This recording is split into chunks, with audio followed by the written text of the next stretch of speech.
कृष्णा पृष्ठाया भूतले श्रीमते भक्ति वेदांत स्वामी पुनामे। नमस्ते सरस्वती देवे गौरवाणी प्रचारिणी निर्विशेष शून्यवादी पाश्चात्य देशतारिणी। जय श्री कृष्णा चैतन्य प्रभु नित्यानंदा श्री अद्वैत गदाधर श्रीवासादि गौर भक्तवृंदा। हरे कृष्णा कृष्णा कृष्णा हरे हरे, हरे राम राम राम हरे हरे। हरे कृष्णा कृष्णा कृष्णा हरे हरे, हरे राम राम राम हरे हरे। हरे कृष्णा कृष्णा कृष्णा हरे हरे, हरे राम राम राम हरे हरे। ओम नमो भगवते वासुदेवाय। ओम नमो भगवते वासुदेवाय। ओम नमो भगवते वासुदेवाय। ओम नमो भगवते वासुदेवाय। ओम नमो भगवते वासुदेवाय। ओम नमो भगवते वासुदेवाय। हरे कृष्ण। तो हर वर्ष की भांति इस बार भी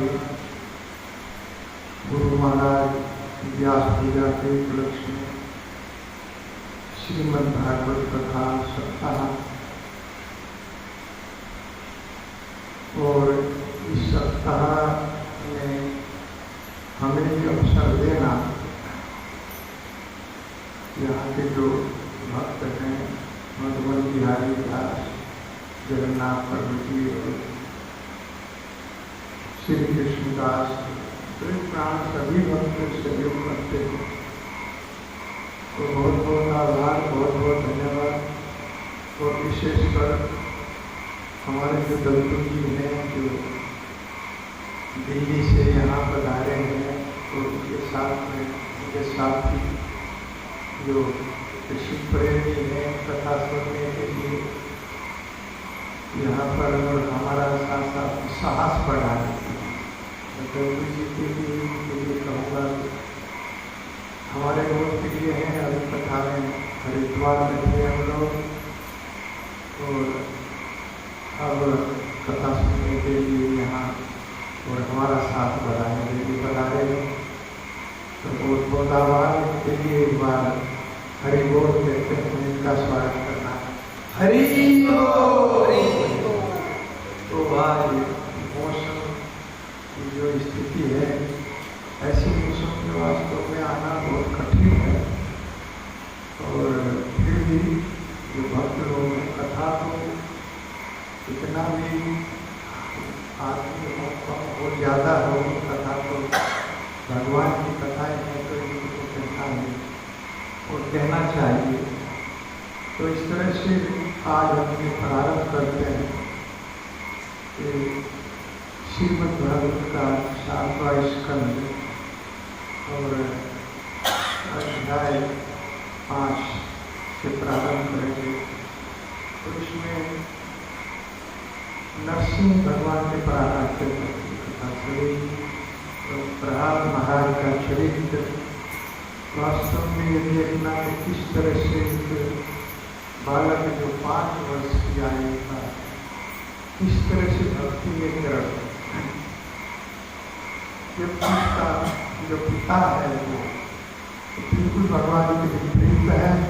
उनकी मत इस तरह से भगवान में लग गई कि कोई भी परिवार का सदस्य हो जिसकी बुद्धि भगवान में लग जाती है तो दृढ़ हो जाता है, और वो किसी भी तरह से वो अपनी भक्ति को नहीं छोड़ता है। क्योंकि एक भक्ति का सिद्धांत है भक्ति का सिद्धांत है कि प्रतिकूल अनुकूल से संकल्प और प्रतिकूल से वर्जन। अनुकूल को अपनाना चाहिए और जो प्रतिकूल है उसको छोड़ देना चाहिए। उसमें कोई भी हो, अगर कोई बाधा उत्पन्न करता है तो उससे विपरीत अवस्था में आ जाना चाहिए, उसका त्याग कर देना चाहिए। ये प्रहलाद महाराज से भी हमें ये शिक्षा देंगे कि किस तरह से वो 5 वर्ष का बालक अपने पिता का त्याग कर देता है, तो किस तरह से भरत महाराज अपनी माता का त्याग कर देते, विभीषण अपने भाई का त्याग कर देते, और बलि महाराज अपने गुरु शुक्राचार्य का त्याग कर देते। तो भक्ति के सामने किसी के साथ समझौता नहीं किया जा सकता। चाहे कोई अपने परिवार का सदस्य हो, अगर भक्ति में कोई बाधक है तो उसको छोड़ देना चाहिए। ये भक्ति का सिद्धांत है। तो प्रहलाद महाराज ये कथा जो है अश्वमेध यज्ञ जो युधिष्ठिर महाराज ने किया था, उसमें नारद जी इस कथा को कह रहे। नारद जी वक्ता है और युधिष्ठिर महाराज श्रोता है, मुख्य श्रोता। और इस कथा में बड़े बड़े विद्वान और साधु पुरुष, यहाँ की सनातन सनंदन, किसी की आयु 100 वर्ष है, किसी की आयु 400 वर्ष है, किसी को आयु 1000 वर्ष है, ऐसे ऐसे साधु इस कथा को श्रवण करने के लिए पधारे। और बड़ी बात है कि भगवान श्री कृष्ण स्वयं इस कथा में विद्यमान है, इस कथा में रहे हैं। और ये कथा जो नारद जी के द्वारा कहा गया है, तो इससे हमें ग्रहण करना चाहिए कि किस तरह से कथाओं को ग्रहण करके भक्ति में आगे बढ़ा जा सकता। युधिष्ठिर महाराज कोई ऐसे कोई साधारण भक्त नहीं थे, बहुत बड़े भक्त थे, बार बार कथाएं सुनते थे, कथाओं को श्रवण कराते थे, कथाओं के लिए प्रबंध करते थे, जैसे आपके भक्त करते हैं। तो श्लोक है 7वें स्कंद के 4थे अध्याय का 44वां श्लोक है। श्री युधिष्ठिर्वाच देव ऋषि एव पृच्छामो देवी त्वं तव सुव्रता यदात्मजाया शुद्धाया पिता दात सदवेयधम्। श्री युधिष्ठिर महाराज ने कहा, हे देव ऋषि, नारद जी कथा कह रहे हैं तो नारद जी से प्रश्न करते हैं युधिष्ठिर महाराज, हे देव ऋषि, तत्व इच्छा, मैं जानना चाहता हूँ, मेरा प्रश्न है, यदि तुम तब सुव्रता। मेरा एक प्रश्न है जिसका उत्तर आप दे सकते हैं। क्यों? क्योंकि आप सुवर्ग, बहुत सुंदर शब्द है सुवर्ग, यानी जो वर्ग में दृढ़ हो। किसी ने नाम का व्रत लिया है, भगवान की 16 माला जप करने का, जैसे हम लोग व्रत लेते हैं या एकादशी का व्रत लेते हैं या कोई और भक्ति के संबंध में व्रत धारण करते हैं, तो सुव्रता अर्थात अध्यात्म में बहुत बड़े चढ़े साधु पुरुष है। अब मेरे इस प्रश्न को मुझसे कहिए, यदार्थ में जाया, अपना ही जाया हुआ अपना पुत्र जो शुद्धाय और साधु है, जो अत्यंत शुद्ध और श्रेष्ठ साधु पुरुष रहा है, अधम, इस प्रकार से उसको कष्ट क्यों दिया गया? हिरण्यकशिपु ने अपने ही पुत्र को मारने का प्रयास किया है। इससे पहले की कथा है कि प्रहलाद महाराज के गुणों का भी वर्णन किया है नारद जी ने, हम यहाँ से शुरू कर रहे हैं, लेकिन इससे पहले प्रहलाद महाराज के गुणों का वर्णन किया गया है। प्रहलाद महाराज ने स्मरण के आचार्य हैं, श्रवण कीर्तनम विष्णु स्मरण। तो जो स्मरण है उसके प्रहलाद महाराज आचार्य हैं। हर वक्त वो भगवान के चिंतन करते रहते थे, मन मना मत भक्तो, जैसे भगवान ने भगवद गीता में कहा, मन मना मेरा मनन करो, मेरा चिंतन करो। तो प्रहलाद महाराज हर समय भगवान की लीलाओं के चिंतन में रहते थे। कृष्ण ग्रह ग्रहितात्मा नवेद जगत विषम। प्रहलाद महाराज को इस जगत के विषय या इंद्रिय तृप्ति विषय जो है उनके संबंध में कोई जानकारी नहीं। क्या विषय होते हैं इस जगत में, क्या इंद्रिय तृप्ति है, उस संबंध में वो जानते थे। वो केवल एक ही विषय जानते थे, ईश्वरन। हर समय भगवान के चिंतन में रहते थे। असुर भक्त असुर पुत्र सब उनके साथ में खेलते थे तो वो खेलते नहीं थे। असुर पुत्र खेलते रहते थे, लेकिन वो अलग से बैठे बैठे भगवान का चिंतन करते रहते थे। और कभी कभी तो गोपी गोपी गोपी गोपी अचानक उनके हृदय में एक ऐलान होता था और गोपी भाव में आ जाते थे। गोपी गोपी चिल्लाने लगते थे। असुर पुत्र दौड़ करके आते थे, क्या हुआ प्रहलाद, क्या? तो कुछ नहीं हुआ। जैसे किसी व्यक्ति को पागल जैसी स्थिति हो जाती, हंसत तो रोती रोती गए थे। वो रोने लगते थे, कभी कभी हंसने लगते थे, जोर जोर से चिल्लाने लगते थे, कभी कभी गाने लगते थे, हरे कृष्णा कृष्णा कृष्णा हरे हरे हरे राम राम राम। कभी भगवान का नाम गाते, हर समय भगवान का चिंतन करते थे। और यहाँ तक कि जो अशुद्ध बालक होते कभी कभी कहने लगते थे इसको भूत लग गया, अरे तो पागल हो गया। पागलों जैसी किवा मंत्र दिला गोसाई किवा तार जपीते मंत्र करेंगे। महाप्रभु कहते हैं कि मेरे गुरु जी आपने मुझे एक ऐसा मंत्र दे दिया, जितना भी मैं इसको जपता हूँ, इसका जाप करता हूँ, इसका कीर्तन करता हूँ, ये मुझे पागल बनाना। ऐ सुनी गुरु आसी बलिए वचन, नचाए हंसाए मंत्र कराए करम है। ये मंत्र मुझे कभी हंसाता है, कभी रुलाता है, कभी कभी नाचने पर मजबूर कर देता है। कैसा मंत्र मुझे दिया गुरुदेव।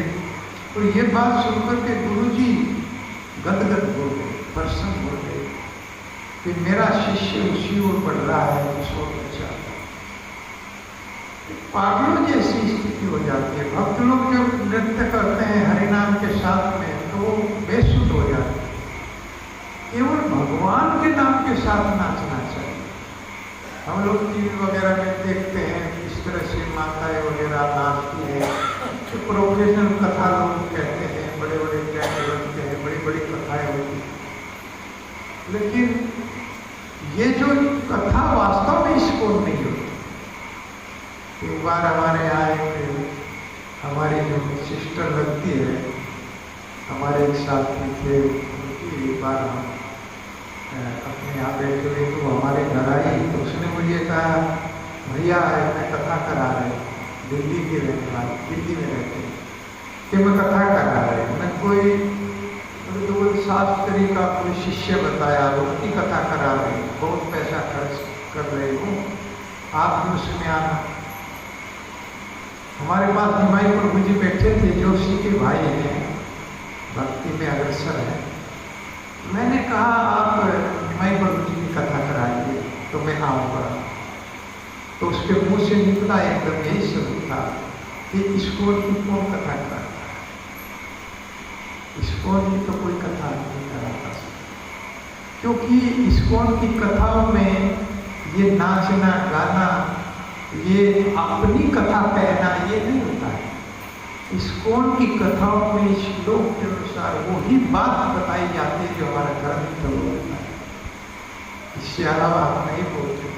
और ये आत्मरंजन है। वो जो कथाएं होती हैं गाने बजाने वाली, फिल्मी धुनों पर गाने बजते हैं, तो शरीर का रंजन है, वो शरीर को अच्छा लगता है, इसलिए वो मनोरंजन है। लेकिन ये जो कथाएं इस्कॉन में होती है ये आत्मरंजन है। भले ही सुनने में अच्छी ना लगे, लेकिन निश्चित रूप से ये कल्याणकारी कथाएं हैं, इसी से कल्याण। तो नारद जी से प्रश्न किया है, ये नारद जी आप मेरे प्रश्न का उत्तर दे सकते हैं, क्योंकि आप अध्यात्म में बढ़े चढ़े हैं। आप मुझे बताइए कि प्रहलाद महाराज को उनका जो पिता है वो स्वयं इतना कष्ट दे रहा है, इसका क्या कारण है? जबकि पुत्र को पिता डांट सकता है उसके कल्याण के लिए। अगर पिताजी पुत्र को डांटता है तो उसमें उसी का कल्याण है, लेकिन वो कभी ऐसा नहीं करता कि पुत्र का वध करता, ऐसा कठोर निर्णय कभी लेता नहीं है। लेकिन हिरण्यकशिपु ने तो इतना कठोर निर्णय लिया है कि वो अपने पुत्र का ही वध करना चाहता है, इसलिए। तो श्रीमद् भागवत का माध्यम तो आप हर बार सुनते हैं कि कितना बड़ा इसका माध्यम है। इस तरह से दुर्दुकारी जो है वो प्रेत की योनि में चला गया था, लेकिन ये भागवत कथा सुन करके पार हो गया। और उसके भाई ने कथा सुनाई,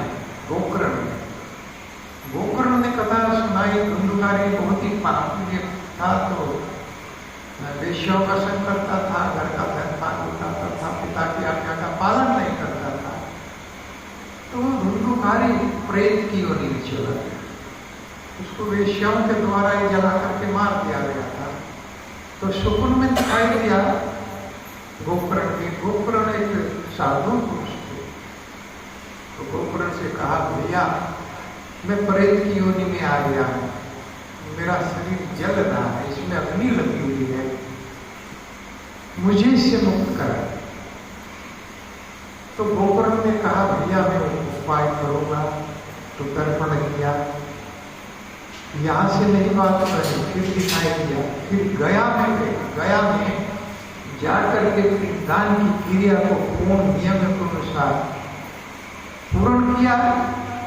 उसके बाद भी दुर्दुकारी दिखाई, कहा भैया मैं मुक्त नहीं हुआ हमारे। गया में जाकर के हमने पिंडदान की सारी क्रियाएं ठीक किया है। गया में सबसे सर्वश्रेष्ठ माना जाता है। इससे सिद्ध होता है कि हमारे जो छोटे मोटे पाप हैं वो तो बढ़ जाते हैं, लेकिन जघन्य पाप नहीं बढ़ता। इस तरह से सभी मुक्त हो जाए। पिंडदान की क्रिया हरिद्वार में करें, गया में करें, इस तरह से करके सब पापों से मुक्त हो जाए। कोई मुक्ति नहीं मिलती, छोटे मोटे पापों को कट जाता है, लेकिन जघन्य पापों से, वैष्णव अपराध से मुक्ति प्राप्त नहीं होती है। तो उसके बाद साधन पूछा गया कि क्या साधन किया जाए। तो बताया गया कि भगवान हरि की कथा अगर ये सुने सप्ताह तो मुक्त हो जाए। तो गोकर्ण ने वही अपनाया, एक शुद्ध साधु थे गोकर्ण। उन्होंने स्वयं निर्णय लिया कि मैं इस साधु की कथा करूंगा, और बोल दिया कि भैया आप आकर के एक जो बांस है उसके साथ तोड़ी थी, उसके अंदर आकर के आप बैठ जाना और आप वहां कथा सुनो। तो गोकर्ण ने पहले दिन की कथा कही तो पहली बांस की कोड़ी फट गई। दूसरे दिन की, तीसरे दिन की, इस तरह से बांस की जो कोरियां थी वो टूटती चली गई।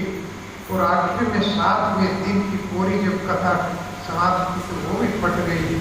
और देखा कि वही दुर्दुकारी जो प्रेत की योनि में था एक चतुर्भुज रूप में प्रकट हो गया, और उसको लेने के लिए विमान आए। भगवान गोलोक धाम से विमान आए और वहां उसको लेकर के वो विमान चला गया।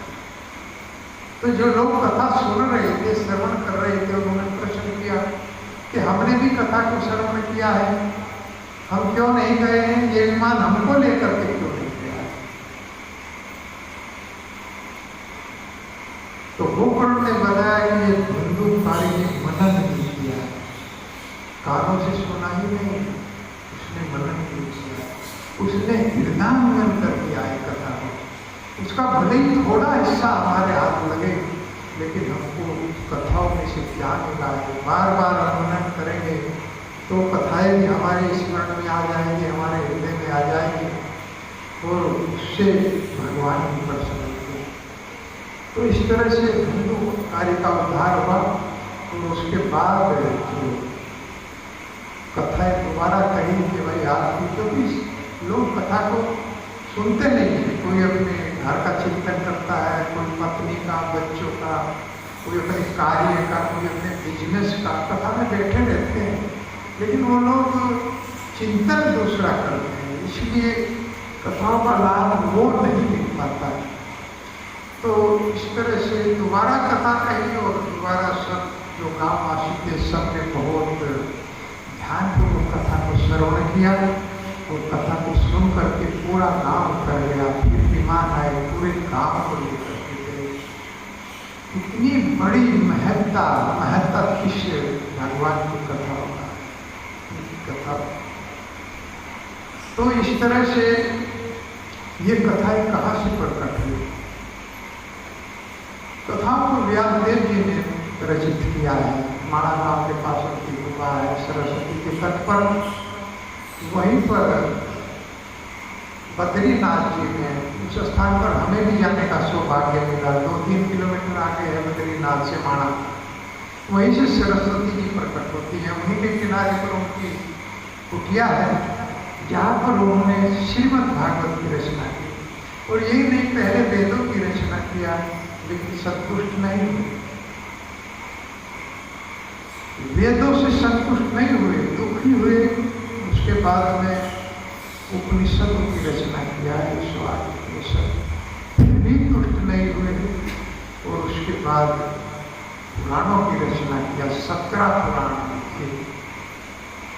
लिखने के बाद भी मुंह लटका करके व्यासदेव जी बैठे हुए थे तो नारद जी आए। नारद जी ने कहा, क्यों दुखी हो? कि प्रभु, मैंने वेदों की रचना किया, मैंने पुराणों की रचना किया, तो मैंने उपनिषदों की रचना किया, लेकिन हृदय में मेरी शांति नहीं प्राप्त हो रही। तो नारद जी ने कहा कि तुमने त्रुटि किया। हाँ, मुझे त्रुटि हुई। क्या त्रुटि हुई? कि जिस भी पुराण को मैंने लिखा उसी में उसको भगवान घोषित कर। भगवान तो वो है श्री कृष्ण। केवल एक ईश्वर है, ईश्वरा परमात्मा कृष्णा सच्चिदानंद विग्रह। कृष्ण ईश्वर है, इसके अलावा सब उनके पास है। एक ईश्वर है कृष्ण और सब भ्रत्य है। ऐसे नचा ऐसे कैसे करते हैं और शत्रु के दास है। भगवान शिव हो, भगवान ब्रह्मा हो, भगवान नारद हो। इसलिए नारद पुराण में मैंने नारद को भगवान दिखाया, शिव पुराण में मैंने शिव को भगवान दिखाया और ब्रह्म पुराण में मैंने ब्रह्मा जी को दिखाया। इसलिए जितने भी पुराण मैंने लिखी 17, उनमें उन्हीं को ईश्वर मैंने दिखाया। ये मुझसे बहुत बड़ी त्रुटि हुई है। तो नारद जी ने कहा, श्री कृष्ण की लीलाओं की रचना करो, उनके संबंध में लिखो, उनके भक्तों की रचना करो। अब ये भागवत पुराण की रचना, श्रीमद् भागवत पुराण, इसकी रचना जब हुई, जब खिलखिलाहट करी, व्यासदेव जी खिलखिलाहट करी। अब मेरा मन तुष्ट हो, प्रसन्न हो गया है, क्योंकि इसी से जीवों का कल्याण होगा। और वैसे भी कहा गया है कि वेदों का जो वृक्ष है, उसका जो परिपक्व फल है, केवल श्रीमद् भागवत है। नहीं तो शाखाएं, तो पुराण है, वो पत्ते वगैरह उपनिषद है, और तना इसका वेद है। अब इनको खा करके क्या मिलता है? कुछ आनंद आएगा? तने में लगाएंगे दांत, छाल को खाएंगे तो क्या चबा लेंगे? छाल नहीं चबाई जाएगी। शाखाओं को चबाओगे नहीं चबाई जाएगी, पत्तों को चबाओगे तो कर लेंगे। लेकिन जब परिपक्व फल उस वृक्ष का हम खाएंगे, और ये परिपक्व फल भी ऐसा है कि ना इसमें गुठली है और ना छिलका है, पूरा का पूरा रसा, ये रस से भरा हुआ है। तो इसको जो सुनता है और इसको जो कहता है, तुलसीदास जी ने क्यों, जो सुनत गावत कहत समझावत उतरहि नर भव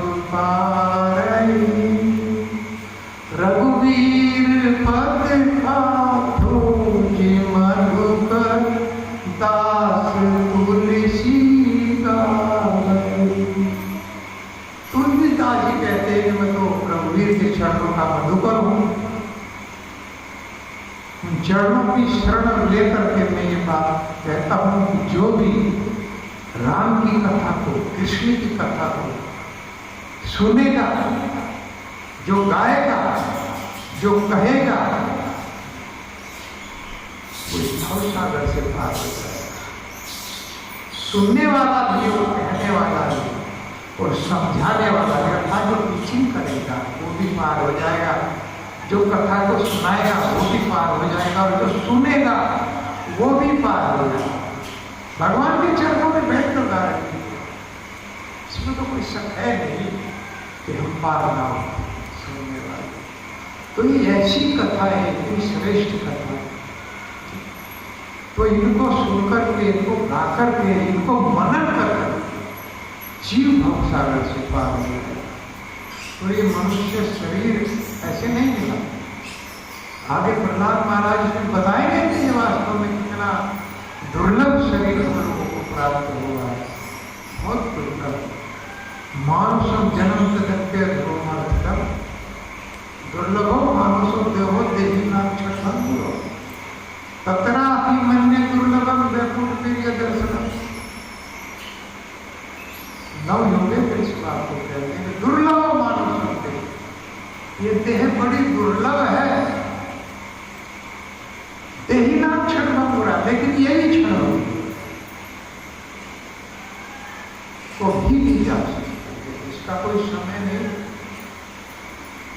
किसी भी समय इस शरीर को छोड़ना पड़ेगा, लेकिन बहुत ही दुर्लभ है। दुर्लभ यानी बहुत मुश्किल से प्राप्त हुआ है, बड़ी कठिनाई से प्राप्त, ऐसे प्राप्त नहीं हुआ।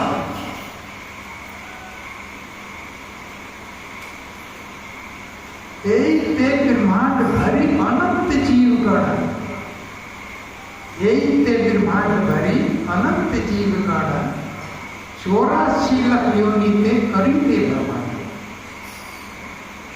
84 लाख योनियों में क्या एक बार अगर गिर गए तो उसके बाद कोई अवसर नहीं है कि हम किसी योनि में फिर से मनुष्य जीवन प्राप्त करें। 84 लाख में तो घूमना ही पड़ेगा। उसके बाद में ये शरीर किसी कर्म से नहीं मिलता है कि कोई अच्छा कर्म हम लोग करने वाले, कोई पुण्य कर लिया, कोई तपस्या कर लिया, कोई दान दे दिया, दान से धन मिल जाएगा, लेकिन ये शरीर नहीं मिलेगा। ये शरीर तो भगवत कृपा से मिलेगा। 84 लाख में जब हम घूम लेते हैं तब भगवान दया करते हैं, अरे जीव कितना कष्ट में है, कितना इसने कष्ट सहन कर लिया है, स्वर की योनि में रह लिया, जो स्वर का खाना है वही खाया, कुत्ते की योनि में ये रहा, सर्प की योनि में ये रहा, कितनी योनियां हैं। 9000 योनि तो जल की, जल समुद्र के अंदर 9000 योनियां, 20,000 योनियां जो है पशु वृक्ष, 30 लाख योनियां जो है पेड़ पौधों। तो इस तरह से इतनी योनियों में रहने के बाद और कितनी आयु हो गई। एक बद वृक्ष देखो सामने खड़ा है, पता नहीं कब से खड़ा है। जितने भी लोग आते जाते हैं, कोई बता सकता है ये बद वृक्ष कब से खड़ा है? कोई 1000 वर्ष की योनियां हैं। उन योनियों में रह करके आना पड़ेगा, और उसके बाद ये मनुष्य जीवन भगवान की कृपा से प्राप्त होगा। सब लोगों को हुआ है, लेकिन हम लोग इसकी महत्ता नहीं जानते कि कितना, इसीलिए दुर्लभ हो मानुषो देहो, और बड़ी कठिनाई से प्राप्त। ये पशु पक्षियों की तरह से गंवाने के लिए नहीं है, और किसी भी योनि में हम भगवान का भजन नहीं कर सकते। और सब वस्तुएं मिल जाएंगी उस योनि में, विषय वासनाएं कर्म धंधा सब मिलेगा, लेकिन भगवान का भजन केवल मनुष्य। इसीलिए ये मनुष्य योनि नीचे गिरने के लिए नहीं है, के लिए भगवान ने हमें दिया, लेकिन हम लोग नीचे गिरने के लिए इसका यूज कर रहे हैं और सो की तरह से इसको यूज कर रहे हैं। तो ये मनुष्य योनि भागवत सुनने के लिए, जीवा भगवान का नाम गाने के लिए हमको भगवान ने दिया है। हरे कृष्णा कृष्णा कृष्णा हरे हरे, हरे राम राम राम हरे। तो इसलिए नारद जी से प्रश्न कर रहे हैं कि हे ऋषि, हमको बताइए कि किस तरह से प्रहलाद महाराज को कष्ट दिया गया, और वो भी उसके पिता के द्वारा दिया गया और किसी दूसरे के द्वारा नहीं दिया गया। एक पिता अपने पुत्र को किस तरह से कष्ट दे सकते, ये जानना चाह रहे हैं। श्री नारद वाचा पुरोहित्यः भगवान भरता काव्य किला सुरे सन्नामरो सुतो तस्य देते राजगृहं इति। श्री नारद, अब नारद जी बता रहे हैं, उनके प्रश्न का उत्तर दे रहे हैं। कह रहे हैं कि पुरोहित्यः भगवान भरता काव्य अर्थात शुक्राचार्य, काव्य शुक्राचार्य। भगवान भगवत गीता भी कहते हैं, काव्य कहते हैं कि कवियों में उष्मा कवि यानी शुक्राचार्य। तो पुरोहित्य शुक्राचार्य को अपना पुरोहित बनाया बिना आसुरे हिरण्यकशिपु। कह रहे हैं कि हिरण्यकशिपु ने शुक्राचार्य को अपना पुरोहित नियुक्त किया और उसके जो दो पुत्र हैं षंडा और अमर, षंड और अमर का सुतो तस्य दैत्यराज ग्रह, उसके जो दो पुत्र हैं षंड और अमर, वो इनके महल के पास गए। हिरण्यकशिपु के महल के पास में कौन रहते हैं? षंड और अमर, जो शुक्राचार्य के पुत्र हैं। तो शुक्राचार्य बहुत ही शक्तिशाली और इतना शक्तिशाली है कि संजीवनी जो मृत व्यक्ति को भी जिला देती है, जीवन दे देती है। बलि महाराज का जब वध हो गया था, असुरों ने वध कर दिया था, शुक्राचार्य ने अपनी उंगली से टच करके उसका जीवन बचा दिया। इसीलिए इतने शक्तिशाली शुक्राचार्य हैं। मृत संजीवनी जो औषधि है उसको हो जाती है। लेकिन कर्मकांडी को अपना पुरोहित नहीं बनाना चाहिए। जो कर्मकांडी ब्राह्मण होगा ना, उसको किसी ऐसे नास्तिक का पुरोहित बनना चाहिए जो नास्तिक है, जो भगवान को नहीं मानते। अर्थात शुक्राचार्य को स्वयं ही इनका पुरोहित नहीं बनना चाहिए, क्योंकि हिरण्यकशिपु नास्तिक थे, विष्णु को नहीं मानते थे, भगवान को नहीं मानते थे, इसलिए वो इनका पुरोहित बन गए। अत्यंत शक्तिशाली, तो इतना शक्ति थी कि एक बार इन्होंने अपनी जो पुत्री थी देवरानी, उसको ययाति महाराज से शादी करा। क्यों कराते थे? क्योंकि धन की इच्छा थी। कर्मकांडी जो ब्राह्मण होता है वो धन के पीछे लगा रहता है। इसी प्रकार से धन आया, लेकिन वैष्णव लोग धन की परवाह नहीं करते, वो ठीक ज्ञान प्रदान करते।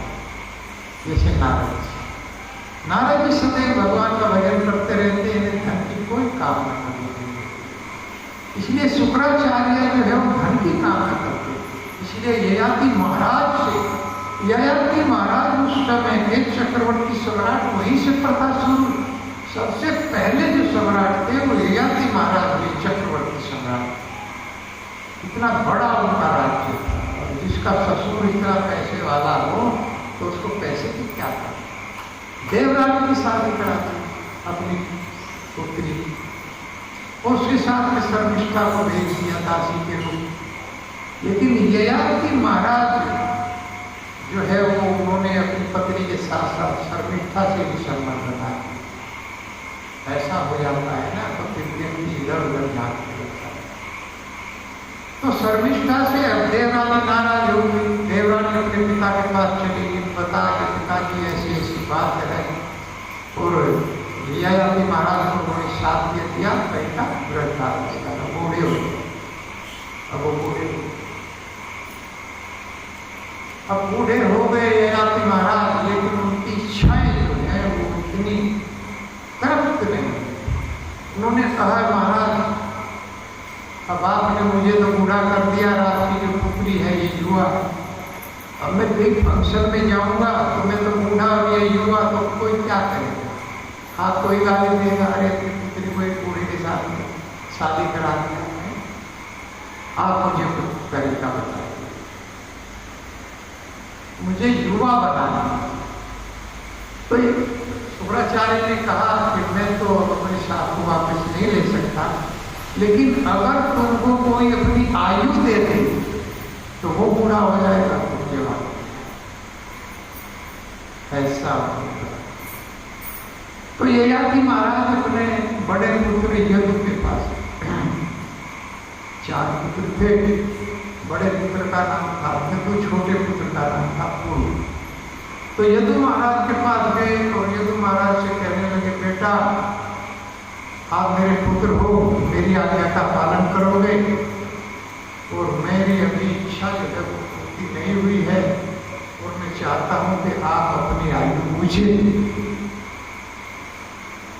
यदु महाराज बहुत बड़े भक्त थे भगवान कृष्ण के बहुत बड़े भक्त थे। यहाँ प्रश्न हो सकता है कि भगवान तो द्वापर में है, तो ये तो सतयुग की बात है कि ययाति महाराज की, तो भगवान कृष्ण के भक्त कैसे बन गए यदु महाराज? लेकिन भगवान कहते हैं कि भगवद गीता में जब अर्जुन प्रश्न करता है, जब भगवान कहते हैं कि ये ज्ञान मैंने, ये जो मैं आपको दे रहा हूं, यही ज्ञान मैंने करोड़ों वर्ष पहले सूर्य विवस्वान को दिया था।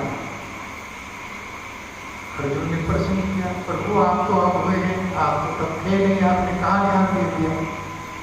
कि अर्जुन ऐसा कोई समय नहीं रहा है कि यहाँ मैं ना रहा और तुम भी ना रहे हो, बस अंतर इतना है कि मुझे याद है तुम भूल गए। ऐसा कभी होता नहीं, आत्मा में विनाश होता ही नहीं। जो नित्यम शाश्वतोयम पुराणम ज्ञाते हमारे शरीर के मरने पर यह आत्मा नहीं मरता, और ये शरीर भी भगवान का है, हमारा नहीं है। शरीर भगवान का है और आत्मा भी भगवान का है, जो हम हैं अर्थात हम भगवान के पुत्र हैं, और ये शरीर भी भगवान का है। तो जब चाहे इसे ले सकते हैं, केवल ये हमें भजन करने के लिए दिया है, रहने के लिए दिया है। जैसे किराए का मकान कोई ले के रहे है? उसी तरह से आत्मा केवल इसमें रहती है, किराए का है, भगवान का दिया हुआ है, और किराए के रूप में वो अपना भजन मांगते हैं, और वो भजन भी हमारा ही काम का है। उन्हें जरूरत नहीं है भजन कि हम उनका नाम ले, मन मना मत भक्त मत जाइमा, नमस्कुरु हे अर्जुन मेरा भजन करो, मेरे भक्त बनो, मेरा मनन करो और मुझे नमस्कार करो। इसकी भगवान को आवश्यकता नहीं है। सब धर्मान परित्यज्य मामेकम शरणं व्रज, सबको छोड़ करके मेरी शरण में आओ, मैं तुम्हारे समस्त पापों को नष्ट करूंगा। भगवान को आवश्यकता नहीं है क्या? वो हमारे लिए कह रहे हैं, और हमको ही भजन की आवश्यकता, और ये शरीर इसीलिए उन्होंने हमको दिया है कि हम उनका भजन कर सके। इस शरीर नहीं तो किसी शरीर में भजन नहीं होता।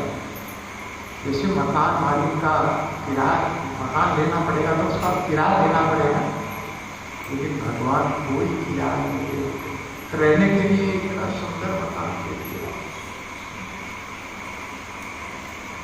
इतना सुंदर मकान दिया, लेकिन इसकी गारंटी नहीं लिया है कि ये कब चला जाएगा, कभी भी जा सकता है। इसीलिए प्रहलाद महाराज कहते हैं कि कुमाराचरित प्राचीन धर्मान भगवता नहीं दुर्लभ मानुषम अर्जुन, वो भी और बात है, आगे श्लोक आएगा। तो ये मकान दिया है उनको भगवान ने रहने के के लिए। ये शरीर किराए का घर है, एक ना एक दिन बदलना पड़ेगा।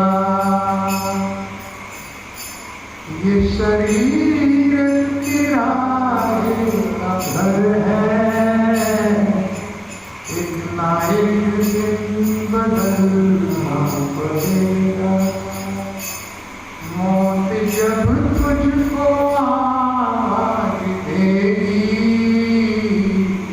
घर से बाहर निकलना पड़ेगा। जब मौत आती है ना, भगवान भेजते हैं कि अब इस शरीर को छोड़ दे, समाप्त हो गया। जैसे कोई किराएदार मकान में से सामान बाहर फेंक दे हैं, जब किराया नहीं चुकाते हम तो उसको बाहर फेंक दिया जाता है। तो इसी तरह से ये शरीर भगवान का है और वो इसे कभी भी दे सकते हैं, लेकिन देखा गया है कि भक्तों का समय भगवान बढ़ा देता है। ये बात लोग कहते हैं कि, लेकिन मुझे इस बात का विश्वास नहीं होता कि भाई वो टाइम लिखा हुआ है और उसी समय मतलब ये शरीर छूट जाए। लेकिन मुझे लगता है भगवान का कार्य जब तक पूरा नहीं होगा, अगर कोई दृढ़ भक्त है तब तक ये शरीर नहीं छूटेगा। जैसे प्रभुपाद 11 साल प्रभुपाद जी के पढ़ा दिए गए, क्योंकि गुरु का आदेश पूरा नहीं हुआ था। उनके अंदर बहुत बड़ी विलक्षण इच्छा थी कि मैं अपने गुरु का आदेश पूरा करूं। बुढ़ापा आ गया, 70 साल की आयु आ गई, लेकिन भगवान ने वही 11 साल बढ़ा दिए जो 1922 से 1933 1922 में कलकत्ता में प्रभुपाद जी अपने गुरु जी से मिले। तो गुरु जी ने आदेश दिया कि आप जैसे भक्तों को जिसकी अंग्रेजी इतनी अच्छी हो, इंग्लिश इतनी अच्छी हो, पाश्चात्य देशों में जाकर के प्रचार करना चाहिए। प्रभुपाद जी ने कहा, गुरु जी मेरी बात कौन सुनेगा, मैं गुलाब देश का वासी, मेरा तो देश ही गुलाब है, मैं अमेरिका जाऊं, मैं लंदन जाऊं, कौन सुनेगा मुझे? मैं तो ऐसे ही आंदोलन से जुड़ा हुआ हूं गांधी जी के साथ। भक्ति सिद्धांत सरस्वती गोस्वामी महाराज ने कहा कि मैं ये किसी एक देश का आंदोलन नहीं है जिसकी मैं बात कर रहा हूं, ये तो पूरा ब्रह्मांड का आंदोलन है, तो पूरा ब्रह्मांड का आंदोलन है। इसमें ये नहीं है कि मैं भारतीय हूं, मैं अमेरिकन हूं, मैं इंग्लैंड हूं या मैं कोई पाकिस्तानी हूं, ये नहीं है ना, ये हमारी पहचान है। इस भक्ति में ये पहचान है, मैं कौन जाति का हूं क्या। इसमें तो हरे कृष्ण आंदोलन पूरे ब्रह्मांड का है, प्रत्येक जीव का कल्याण कराने का हमारा उद्देश्य है। वही बात हृदय में बैठती है। और 1933 में जाकर के दीक्षा ली, 11 साल और 12 साल का, और वही कि मैं किस तरह से अपने गुरु का आदेश पूरा करूं, उसी तमन्ना में 70 सालों कोट हो गए। और भगवान गुरु की कृपा हुई, भगवान की कृपा हुई, 11 साल बढ़ा दिए गए। तो उन 11 साल में वो कमाल करके दिखाया कि वो तो न भविष्य की आज तक किसी साधु ने न किया है, न आगे करेगा। कलयुग के अंदर वो काम प्रभुपाद जी ने करके दिखाया। केवल जगत गुरु लिखने का अधिकार प्रभुपाद जी, जिन्होंने पूरे जगत में प्रचार किया। कोई ऐसी उपाधि थोड़ा है कोई भी इसको अपने नाम पे आ जाए, केवल प्रभुपाद जी ने एक काम करके दिखाया। तो इस तरह से ये मनुष्य शरीर जो है केवल भजन के लिए हमें भगवान ने प्रदान किया है। और इसके बाद में अपना जो नियुक्त कर दिया पुरोहित हिरण्यकशिपु ने शुक्राचार्य को, उसके 2 पुत्रों को जो मकान में रहते थे उन्हीं को बुलाया और बुला करके कहा कि तो राजा प्राप्तम बालक प्रहलाद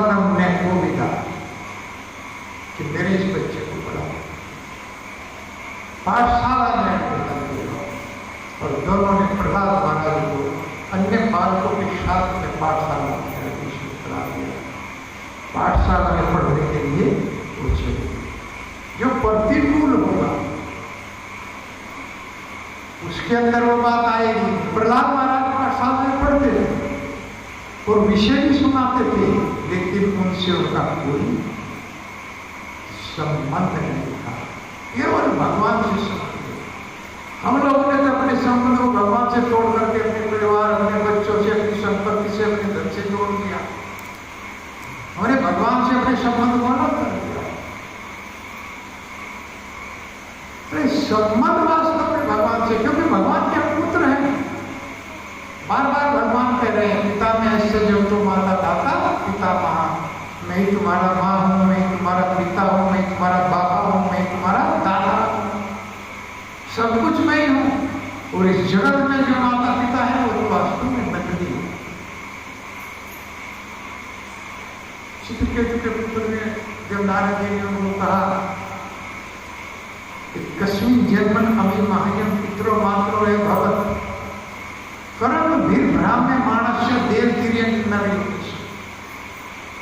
जब चित्रकेतु का पुत्र मृत हो गया और पूरी तरह से रोने लगा, नारद जी ने कहा, क्यों दुखी हो रहे हो,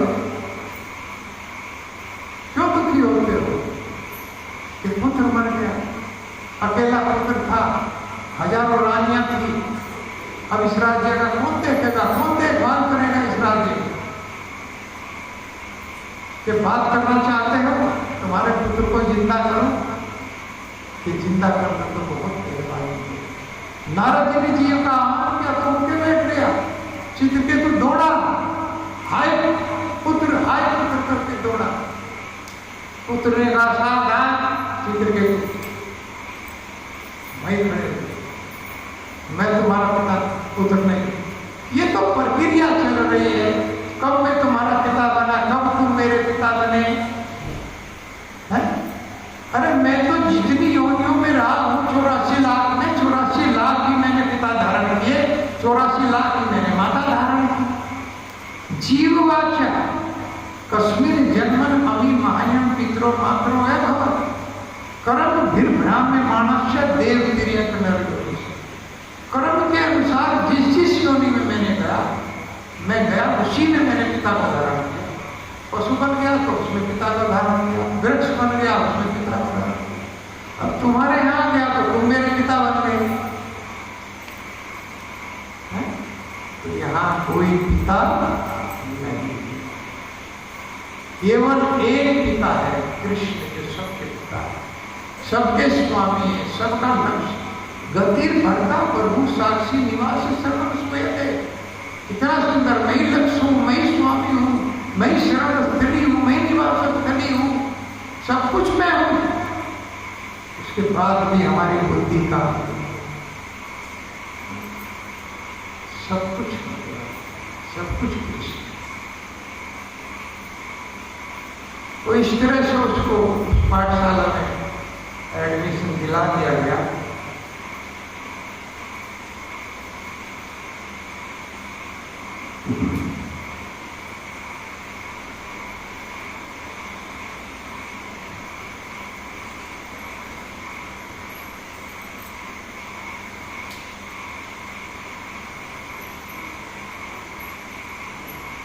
और लेकिन विषय जो है पढ़ते थे, लेकिन भगवान से ही संबंध रखते थे, भगवान में ही ध्यान लगाते थे।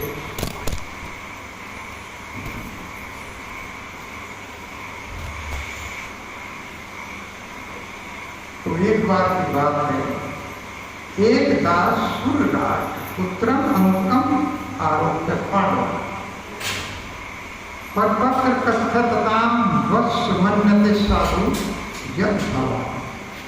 एक बार की बात है, प्रहलाद महाराज पाठशाला के लिए तैयार होकर के आए। माता कयालों ने उनको सजाया बहुत अच्छी तरह, 4 बच्चों को माता ही सजा के स्कूल में जाने के लिए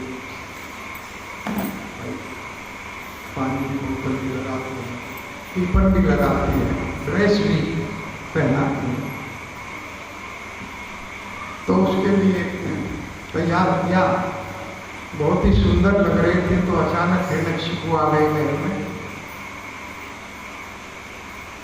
और उन्होंने प्रत्यक्ष कथता वत्स, ये वत्स ये मेरे पुत्र कथता कहिए गोद में उठा लो। पुत्रम अंकम आरोप्य पांडवा, पांडवा हे युधिष्ठिर, नारद जी बता रहे हैं कि हे युधिष्ठिर, एक बार हिरण्यकशिपु महल में आए और अपने पुत्र को गोद में उठा लिया। जब वो तैयार होकर के पाठशाला के लिए जा रहे थे तो गोद में उठा लिया और गोद में उठा करके उसके सिर को सूंघा, प्रेम किया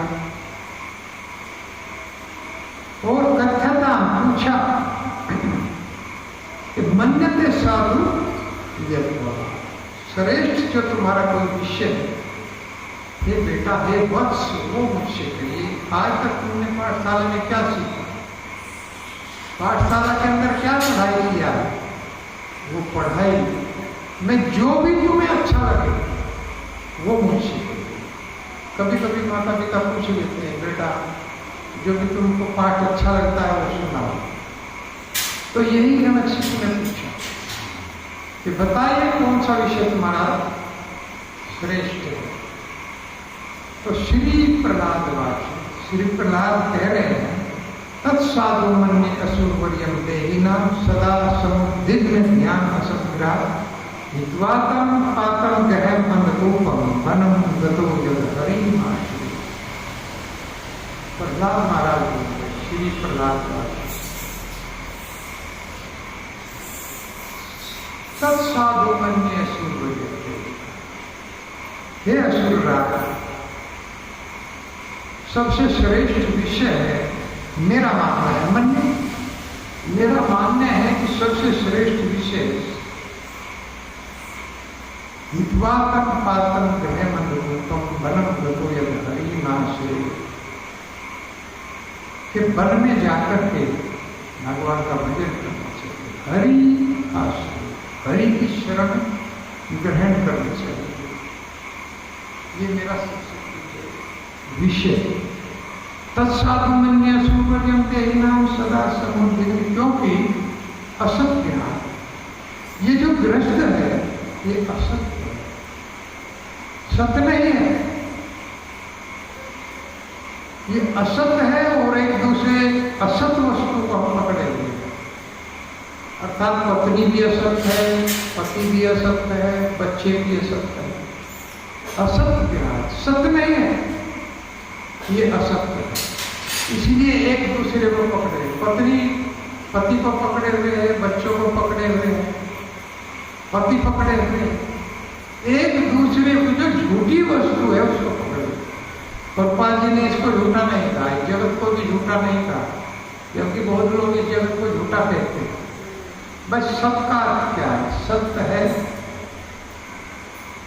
भगवान का भजन सत्य है और भगवान सत्य है, भगवान का शरीर सत्य है, भगवान की आत्मा सत्य है, भगवान का पद भी सत्य है जिससे उनको हटाया नहीं जा सकता। ये बात भगवान शिव माता पार्वती से है,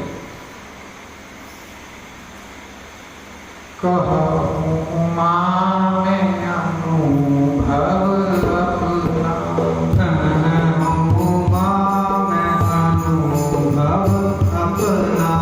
सब सपना, हरि भजन जगत सब सपना,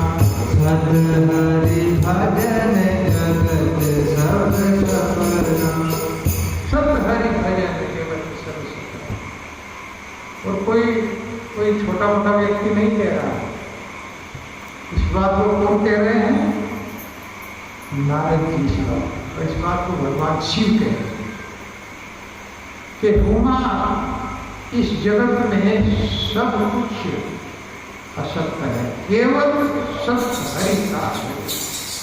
भगवान का भजन इसलिए भगवान सत्य है और भगवान का पद सत्य है, भगवान का शरीर सत्य है, हमारा शरीर सत्य नहीं है, असत्य है, एक चला गया।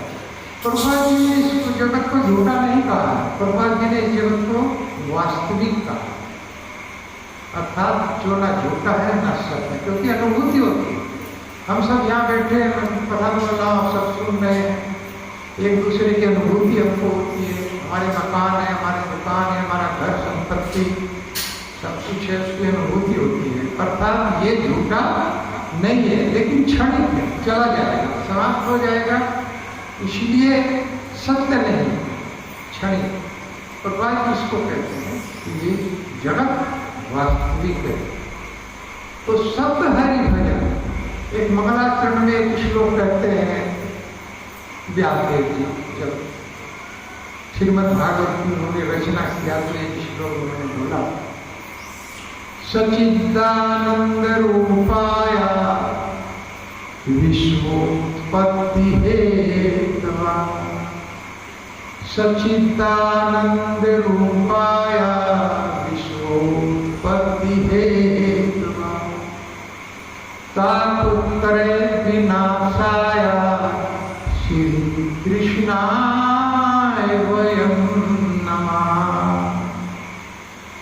श्री कृष्ण, हम उस भगवान कृष्ण को नमन करते हैं, प्रणाम करते हैं, जो सत्य चित आनंद जिनका विषय है,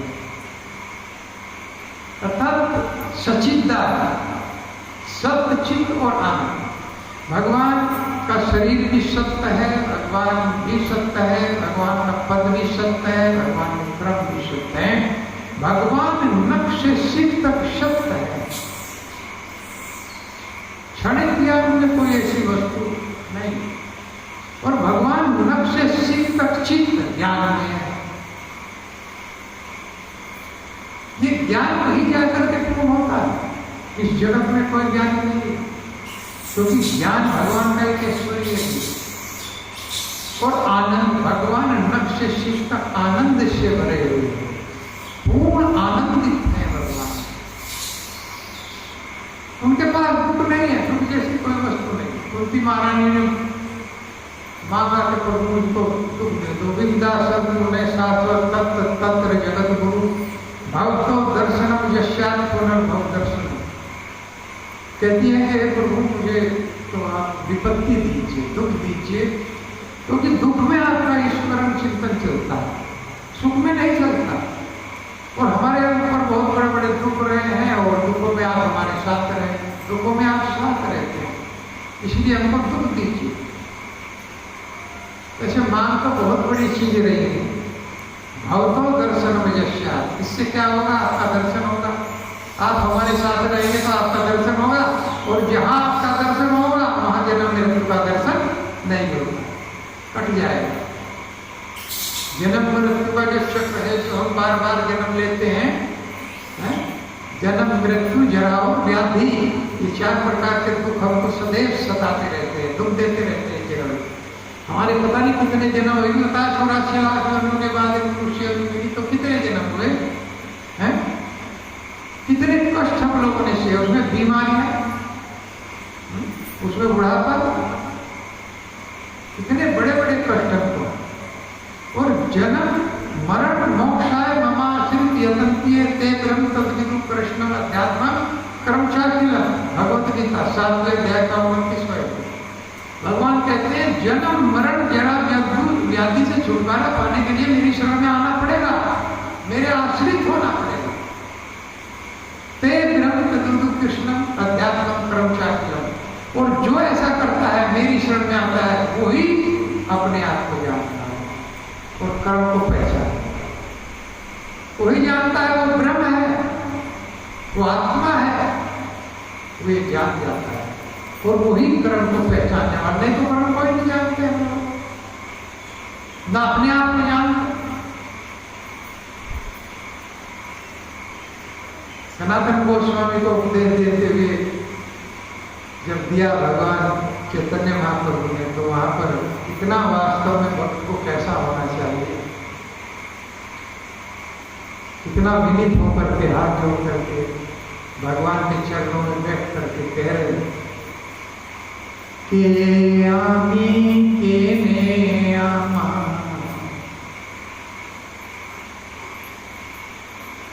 ये ताप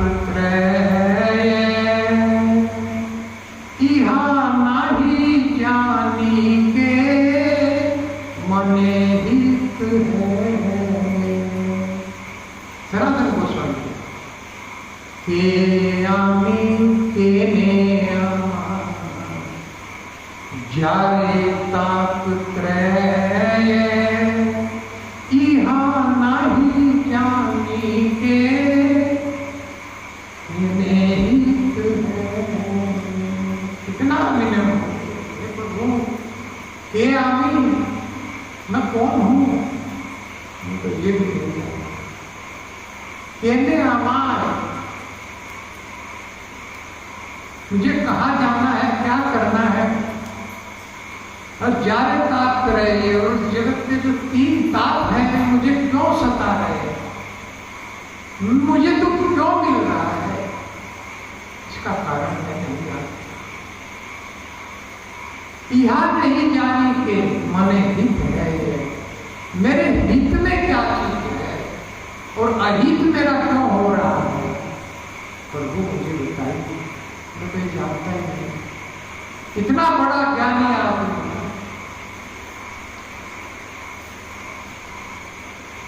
साधन साध्य साधन करी, साध्य साधन तक पूछीते न जानी, कृपा करी सब तक पूछीते अमानी।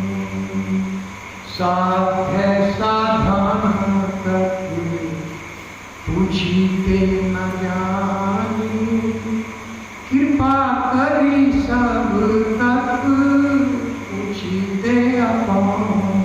मैं पूछ रहा हूं, आप साधन बताइए, साध्य क्या है और उसका साधन क्या है? मैं तो कुछ जानता नहीं। कृपा कीजिए मेरे ऊपर, कृपा करिए, कृपा करके मुझे बताइए प्रभु। मैं आपसे पूछ रहा हूं, क्या साधन है इसको जानने का कि क्या आमी के नहीं आना, जारे ताप किया।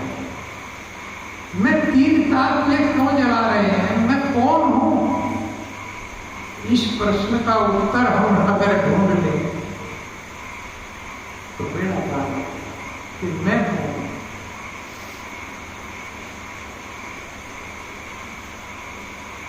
मैं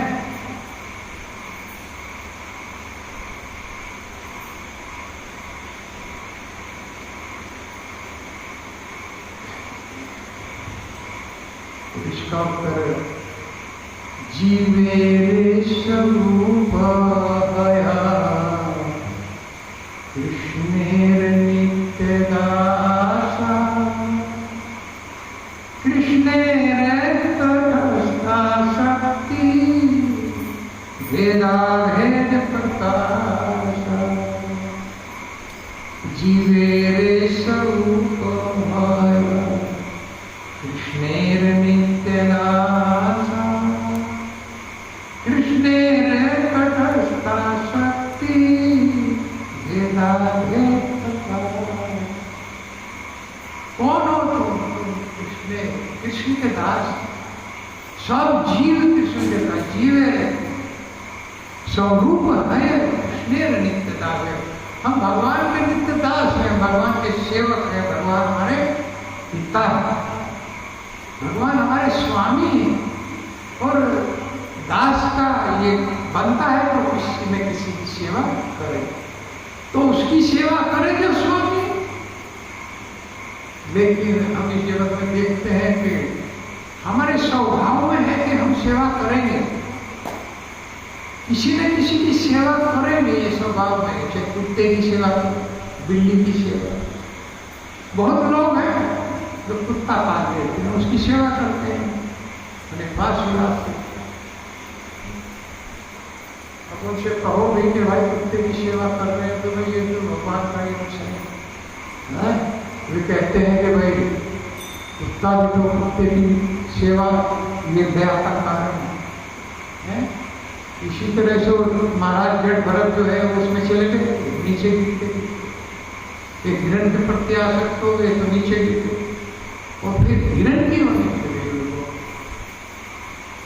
उसमें चले गए। यज्ञ वापी स्मरण भाव जो जिस जिस योनि का स्मरण चिंतन करेगा मरते समय उसी में चला जाएगा, तो उसी में चलेगा। तो किसी न किसी की सेवा करेंगे, हम अपने बच्चों की सेवा करें, पति पत्नी की सेवा करें, पति पत्नी की सेवा, पत्नी पति की सेवा स्वरूप है। लेकिन ये भी करते हैं तो वास्तव में सबसे श्रेष्ठ है कि भगवान की सेवा, क्योंकि भगवान की सेवा करते ही सबकी सेवा हो जाती है। सारे देवताओं की सेवा हो जाएगी, माता पिता की सेवा हो जाएगी, कोई पति की सेवा हो जाएगी। किसी को अवसर नहीं मिला माता पिता की सेवा करने का या पति की सेवा करने का, तो भी अगर भगवान की सेवा हो गई तो सबकी सेवा हो जाएगी। उससे ये पूछा जाएगा कि तुमने तो नहीं सेवा की। और जब भगवान की सेवा करेगा वो निश्चित रूप से अपने माता पिता की भी सेवा करेगा और अपने पति की भी सेवा, बच्चों की भी सेवा करेगा। तो जो भगवान के समर्पित हो गया वो निश्चित रूप से ये सबका। तो इसलिए भगवान की जो सेवा है वो सबसे बड़ी सेवा है, इसलिए उन्हीं से संबंध बना के रखे। तो प्रहलाद महाराज इसी से संबंध बना के रखते थे, तो भगवान का चिंतन करते थे। और यही कहा तो ये श्लोक तो हम कल कथा में कहेंगे, क्योंकि बड़ा विस्तार है इसका, बहुत सुंदर श्लोक है। और अब जो है मुझे के नींद भी आ रही है, तो हम विराम देते हैं और